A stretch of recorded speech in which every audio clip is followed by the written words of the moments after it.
Meus amados e queridos e nobres amigos, companheiros, saudação de graça e paz extensiva a todos quanto nos ouvem. Quem os cumprimenta é o teu irmão, pastor Claudinei Gomes, com a objetividade de pedir aí poucos minutos para nós entrarmos num assunto pela qual iremos nos subordinar a ele agora, que particularmente para mim deverá ser indiscutivelmente o assunto mais pregado pelos dias atuais. Apesar dos pesares de estarmos enfrentando toda essa epidemia no planeta aí, relacionada a esse vírus, tudo que vem acontecendo, levando as pessoas a ficarem com essa, apreensiva, com essa tensão, nós não podemos nos calar diante do que a Bíblia nos informa. E eu hoje, claro, não poderia ser outro assunto a não ser abordar justamente sobre o arrebatamento da igreja. Domingo passado, nós abordamos na manhã teológica, sobre todos os sinais que precedem o arrebatamento. Alguns domingos passados, visto que todo domingo de manhã nós estamos aí soltando esses estudos da manhã teológica, abençoando muitas vidas, nós abordamos em alguns estudos passados sobre a igreja vai passar pela grande tribulação, nós vamos conhecer o anticristo. Abordamos em estudos passados, falando e comentando sobre a pré-manifestação do anticristo, E hoje eu quero falar sobre o arrebatamento da igreja. Prepare que vem aí outros estudos posteriores pela frente, em datas futuras bem próximas, onde a igreja estará no período milenar ou após período milenar, tá bom? Vai ser um outro assunto muito próximo aí. Mas hoje nós queremos falar sobre esse assunto tão precioso, gente, sobre o arrebatamento da igreja. Eu tomo em mãos o exemplar da Bíblia Sagrada, conferindo o que a mesma nos ensina, lendo o livro do Apocalipse, capítulo de número 22. Esse aqui tem sido um dos temas que a gente tem abordado em muitas conferências de escatologia que a gente tem feito nas igrejas. Conferência de durabilidade de 3 dias, Então hoje vai ser um assunto muito bem resumido, muito sintetizado, ok? Apocalipse 22, lá olhando o versículo de número 7, a Bíblia diz nas preliminares: eis que cedo venho. Se eu me utilizar da leitura lá no verso 12, ficando também com as preliminares, repete dizendo: eis que cedo venho. Senhoras e senhores, note que o texto, em forma de uma promessa, se torna mais precisa, mais objetiva, mais clássica no meio do versículo 20, quando diz: certamente cedo venho. Observe que a expressão aqui, ela faz com que venhamos entender até mesmo psicologicamente que Deus não tarda, Deus tem hora certeira para trabalhar. Cedo venho, ok? Faz entender o quanto é um conjunto de quebra-cabeça, O choro dura uma noite, mas a alegria vem pela manhã. A maior alegria da igreja é a noiva encontrar com o noivo. Bom, meus amados e queridos irmãos, eu quero inicialmente dizer a todos os senhores que uma das matérias da teologia, que particularmente para mim deverá ser mais apreciada, com aquele peso de apreciação de todos que amam estudar a Bíblia, deverá ser a matéria da escatologia. Pastor, o que é escatologia? Escatologia é uma palavra que vem do grego, que significa escato, que traduzido significa último ou doutrina das últimas coisas. 2 livros da Bíblia são livros escatológicos de grande peso de apreciação pelos escatólogos. Número 1 é o livro do profeta Daniel e o outro é o Apocalipse. Ora, é quase impossível você mergulhar na seletiva página de Daniel e não perceber a conexão que existe entre ele e Apocalipse e vice-versa. Haja visto que Daniel é visto como o Apocalipse da antiga aliança. Aí você vem para o Apocalipse. A palavra Apocalipse é uma palavra que originaliza no grego, que significa Apocalipse, que traduzido é revelação. Quer dizer, com aquela evidência de que tudo que já foi revelado, queridos, não está mais oculto. Foi revelado para quem, pastor? Foi revelado para João. Atenção, esse João não é o João Batista, primo de segundo grau, Não, filho de Isabel, como o profeta Zacarias. Esse João aqui, gente, é um João primo de primeiro grau de Jesus, aquele pela qual não apenas reclinava a cabeça no peito de Jesus, mas escreveu o Evangelho de João, falou muito sobre o amor, escreve 3 maravilhosas epístolas, e agora passa por uma esfera de arrebatamento para ver coisas inefáveis, quando este chorava muito, porque no capítulo 5 ele diz que o livro pela qual ele via estava selado por dentro e por fora, ninguém fora digno de abrir o livro, nem no céu debaixo e do céu, e nem na terra debaixo da terra.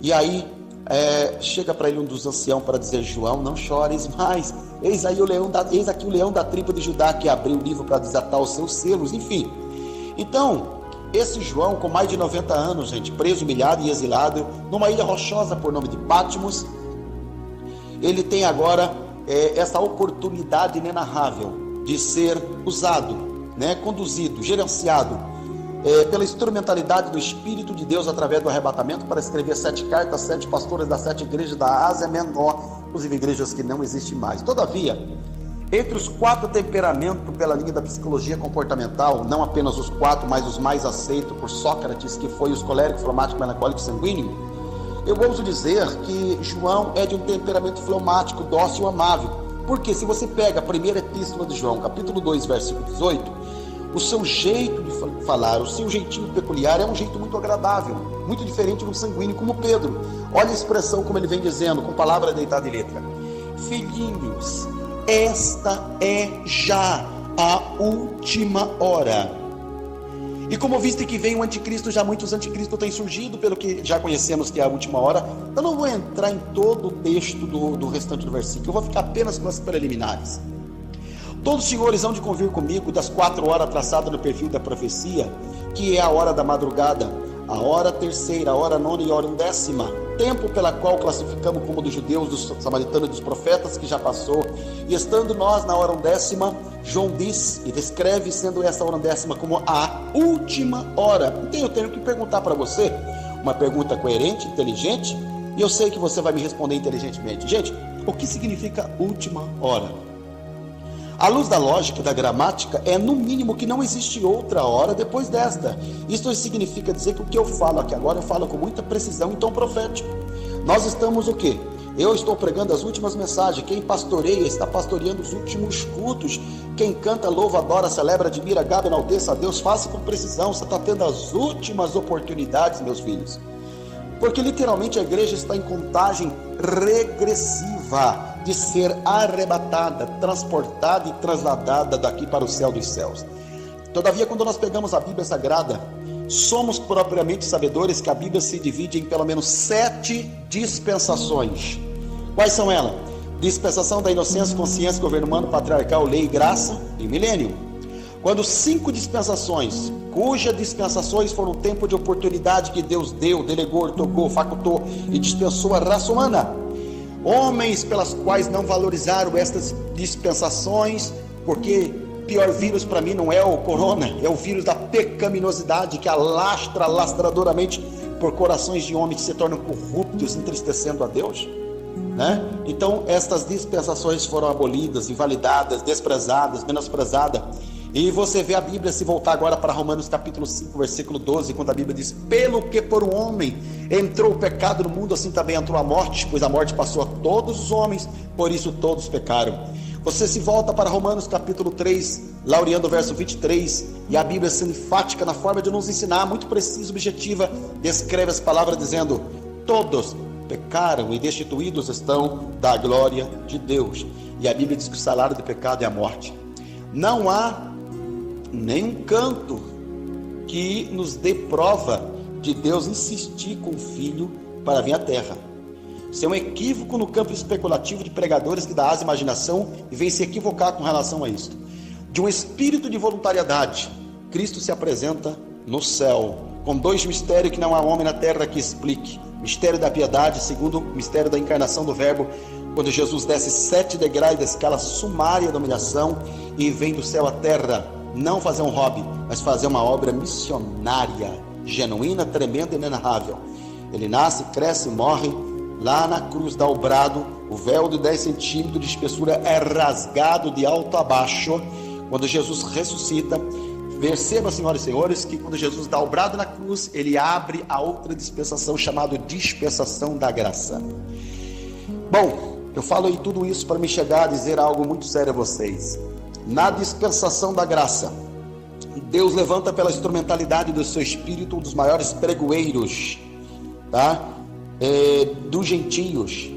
Ora, para quem não sabe, foi o apóstolo Paulo, né? E Paulo, gente, foi aquele homem que se torna o quê? De perseguidor, ele passa a ser o perseguido, né? E Paulo foi o primeiro pregador a narrar as palavras de escatologia na era da graça, depois de Daniel. Aí, se eu pego isso agora, Paulo escreve 13 maravilhosas epístolas, e eu pegando uma delas, no que Paulo escrevendo aos Tessalonicenses, na primeira carta, no capítulo 4, lá do versículo 16, Paulo começa dizendo o seguinte: porque o mesmo Senhor descerá do céu com alarido, com voz de arcanjo, e com a trombeta de Deus, e os que morreram em Cristo ressurgirão primeiro. Agora dá uma olhada no verso 17. Depois nós, ou seja, a igreja. Oh, glória a Deus. Olha que coisa linda, gente. Os que ficarmos vivos, seremos arrebatados juntamente com eles nas nuvens, e encontrará com o Senhor nos ares, e assim estaremos para sempre com o Senhor. Meus amados, nós temos que fazer aqui uma análise desse texto pela qual nós utilizamos como leitura lida. Nesse texto, Paulo está literalmente fazendo a junção de duas leis. Primeiro, Paulo está dizendo que os que morreram em Cristo ressurgirão primeiro. Segundo, Paulo está dizendo os que ficarem vivos, ou seja, os salvos em Cristo, serão transformados. Claro que notavelmente, pelos grandes pregadores a quem nós tributamos um peso de nossa absoluta respeitabilidade, que nos norteou, nos discipulou, nos ensinou a questão de nós sermos pré-tribulacionista, aquele pela qual carrega a fé com respaldo bíblico e teológico, que não passará pela grande tribulação, e é claro que não é como mesmo, tá? Então, nós seremos transformados, encontraremos com Cristo, e esse encontro será nos ares. Ok, então percebam, senhores, que Paulo demonstra que o arrebatamento, gente, será a reunião nas nuvens de todos os salvos, tanto do que estiverem mortos, do que estiverem vivos. Todavia, quando nós nos apoiamos na Bíblia Sagrada, o que é que nós aprendemos? Bíblia é indiscutivelmente o maior manual de comportamento humano do mundo.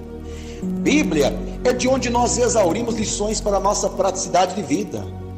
Bíblia é de onde nós extraímos os sais minerais para que possamos ver nossas células espirituais e estarmos muito bem vitaminados pela quilometragem do caminho chamado vida. Bíblia Sagrada, palavra que levanta, lapida, purifica, batiza, renova, capacita, regenera, encoraja, anima, né? E dela vem tudo que nós precisamos, enfim. Dentro da mesma, gente, nós encontramos 136 sinais do mundo que está para desabar, 153 sinais apologéticos, proféticos, que todos se cumpriram. Se alguém tiver alguma dúvida, é só conferir o estudo da manhã teológica de domingo passado, né? Que foi aquele estudo de arrancar sabiá do toco e tatu da toca, tá? É aquele chá de mocotó cozinhado de fogo a lenha, bem apimentado, para todos despertarem do sono espiritual. Então, nós olhamos hoje para a Bíblia Sagrada e descobrimos o quê? Gente, 2.879 referências bíblicas que Cristo Jesus vai voltar, das quais 318 estão inseridas, carimbadas na seletiva página do Novo Testamento, dizendo: Jesus Cristo vai voltar. E não se engane, eu já vi gente dizendo: ah, mas se Jesus voltar, pastor, o povo mata ele de novo, do jeito que está o mundo. Ai, meu filho, você não quer contar outra historinha para mim, porque essa não vai me fazer rir. Eu quero dizer uma coisa a todos vocês: Cristo veio, mas ele veio daquela vez, da forma como eu mencionei aqui há minutos atrás, como cordeiro. Todavia, agora esta volta dele se dará em pelo menos duas fases. Na primeira fase ele vem para arrebatar a igreja, mas na segunda ele vem com a igreja. E na segunda, cumprir-se-á a palavra quando diz: todo olho o verá. Agora não, meu filho. Agora ele vem para a igreja, entendeu bem? Então, vale aqui nós entendermos o seguinte: o que é o arrebatamento? O arrebatamento vem do verbo arrebatar, que significa o quê? Tirar com violência, veemência, com muita rapidez. Não é para menos que a Bíblia compara isso a um relâmpago que sai do Oriente e se mostra no Ocidente. Entendeu bem? Então, perceba que o arrebatamento é a vinda de Jesus. Então vai surgir alguém para me perguntar: pastor Claudinei Gomes, mas o que é a vinda de Jesus? Ora, antes que eu respondo para você o que é a vinda de Jesus, é o seguinte: vale aqui nós perguntarmos, indagarmos, interrogarmos pelo caminho da racionalidade o seguinte: em quantas etapas se consuma a nossa salvação? Eu respondo para você em 3: justificação, santificação e redenção. Pastor, qual das 3 etapas se enquadra na escatologia? Eu respondo: a redenção. Então, se o arrebatamento é a vinda de Jesus, merece outra pergunta: o que é a vinda de Jesus? A vinda de Jesus, particularmente para mim, é 4 coisas. Número 1, a vinda de Jesus para nós, meu filho, é o maior desejo do Espírito Santo. O Espírito Santo quer te dar um carrão, casão, fazendão, salarão, tudo isso e muito mais, mas ele quer inicialmente que você esteja com o nome carimbado no livro da vida, pronto para ser arrebatado, até porque para o céu não vai quem canta, toca, prega, ou tem 90 dom, tem diz mais alto, é o mais lindo, belo, bonito, o mais eficiente. Para o céu vai somente os que estão afinados no diapasão da graça. Jesus não vai arrebatar ninguém de forma enganosa, meus filhos. A segunda questão aqui do que é a vinda de Jesus, depois de sabermos que é o maior desejo do Espírito Santo, é que também é a maior esperança da igreja, tá? Se você pode conferir isso em Tito 2:13. A vinda de Jesus é um mistério, gente, que daqui a pouco há de ser revelado. Primeira carta de Paulo, escrita à igreja mais poderosa da época, que foi a igreja de Coríntios, capítulo 15, ele começa a falar a partir do verso 51 sobre isso, mistério. Então, senhores pastores que ministram a área da escatologia, parem de dar chute para fazer gol.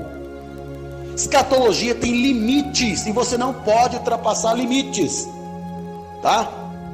Porque o que passa dali cumprir-se-á o que Paulo disse.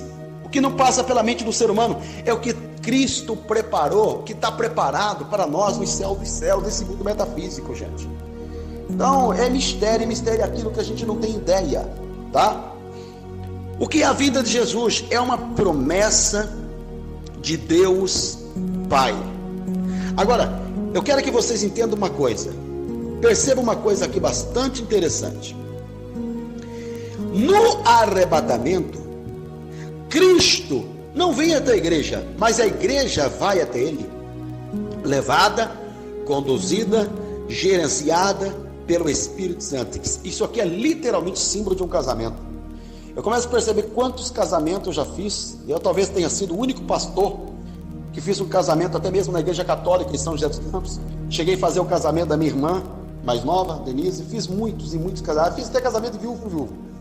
E você perceba que não existe noiva feia. Todo o enlace cerimonial é de grande beleza, e beleza de grande esplendorosidade. Todo mundo dizendo que noiva linda, bela, bonita, formosa. Não é diferente.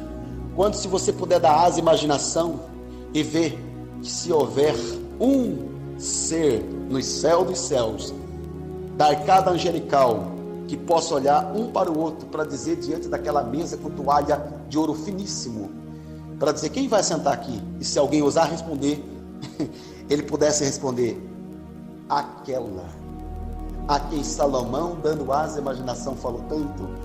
Formosa minha, esta igreja pura, santa, imaculada. E eu não vou dar placa de igreja aqui. Eu não estou falando igreja aqui chamada universal. Eu não estou falando igreja aqui internacional da graça. Eu não estou falando igreja aqui da Deus e amor.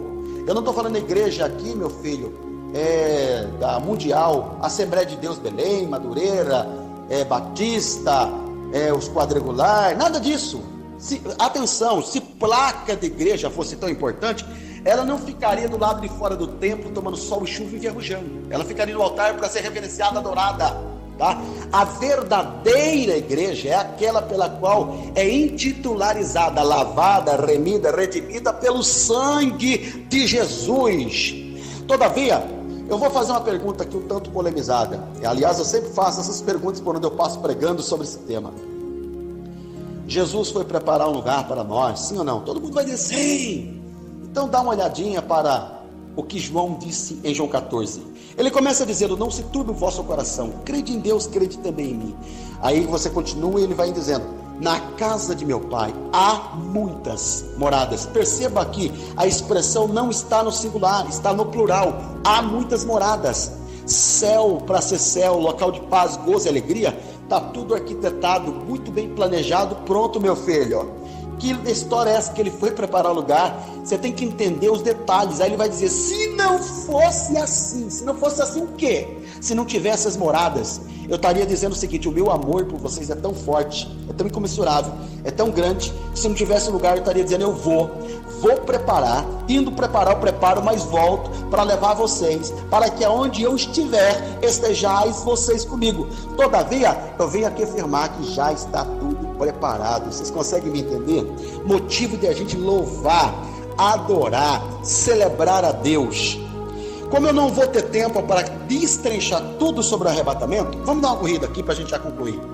Pastor, mas por que eu devo crer no arrebatamento? Meu filho, eu vou te dar 4 razões.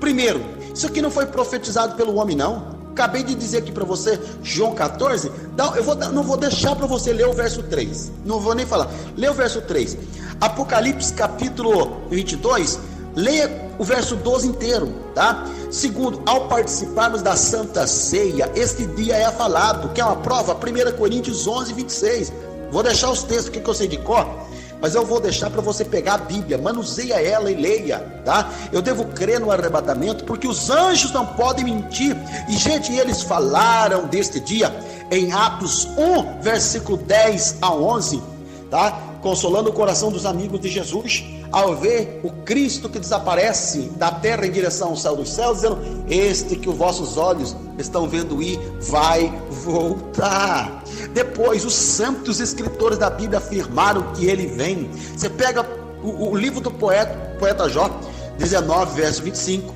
Daniel 7, versículo 13 ao 14, Hebreus 9, 27 ao 28, e aí vai, gente, tá?